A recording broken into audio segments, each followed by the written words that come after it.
I am Butters, and this is the 4th devlog for my game, The Abandoned. Last time we went over slime, ammo types, the shopping/dialogue system, and the first demon. This time will just be a bunch of different NPCs. Oh, and I should probably mention that the main character's name is Abby, even though most of the time characters will just call them The Abandoned. Also, as a quick refresher before we get into the new stuff, the last video showed the basic demon who just walks around and charges at the player when they get close enough. Okay, let's get into the actual video now. So the first thing I did since the last video is the flying demon. They just fly around and shoot 3 separate fireballs in like a shotgun blast towards the player. They also of course will chase the player and fly a bit overhead to avoid being hit. I kind of based them off of Blade Man from Mega Man 10 since I played that recently. Actually they're more similar to Primal Aspid from Hollow Knight, aren't they? Let's just pretend this is an original concept, yeah? Anyways, when I started, I tried to give them some cool predictive aiming thing so that they would be able to shoot where the player is gonna be instead of just where they are. But it didn't work, so I just gave them the shotgun blast instead. Okay, so next up is the Fork Demon. I'm calling them that because they will be walking around with a little pitchfork like one of those cartoon devils, but right now I haven't had time to make the sprites, so just pretend. Anyways, they just walk around until the player is in front of them, at which point they will grab the player with their pitchfork and launch him into the air, about twice the height of the normal jump. Now I probably did this kinda lazily, but to launch the player I just called the jump function with higher values.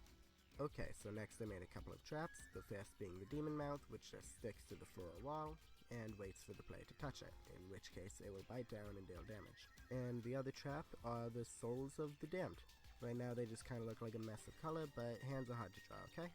Just give me some time.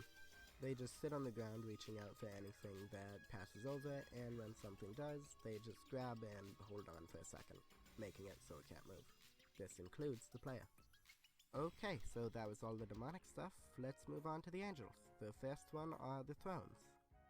Well, I tried to give the thrones the predictive aiming thing again, but after a week of it not working, I decided it wasn't worth it. I'll get it one day though, don't worry. Anyways, it's probably for the best because now the thrones have homing missiles. This means that whenever the player is in range of the throne, it will launch one of its rings at the player. This ring will then just chase the player for about 7 seconds before despawning. You can see how much ammo they have left based on the number of halos circling their eye.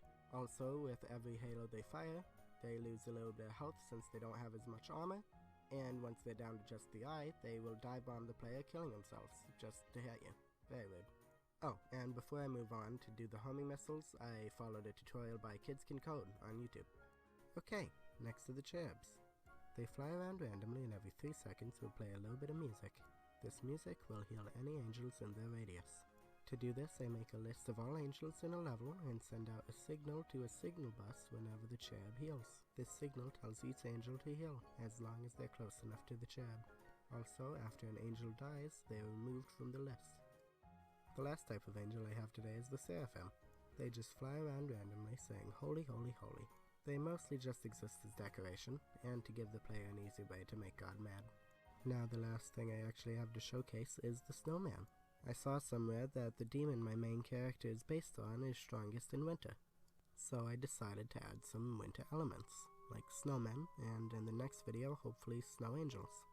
I also have snowballs that you can shoot, but I believe I showed those in the last video. Anyways, the snowman will plunge his arm into the ground and it will emerge beneath the player. After a second, it will grow into a small tree, damaging the player before going back to the normal snowman. Anyways, in-game it looks like... oh, that is a forest. One second.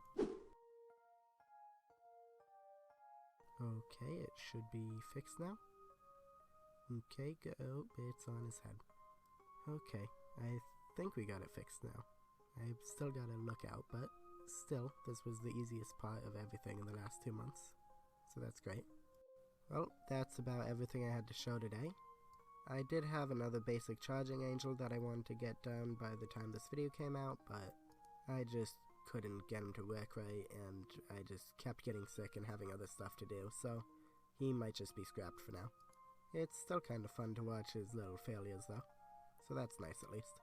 Also, again, I'm sorry for any audio mess-ups or inconsistencies. I'm just not very consistent on it myself yet, but I also kept trying to change microphone settings to make it sound better. And it did not work. Sorry. But anyways, that's about all I have to say, so thank you for watching. Bye!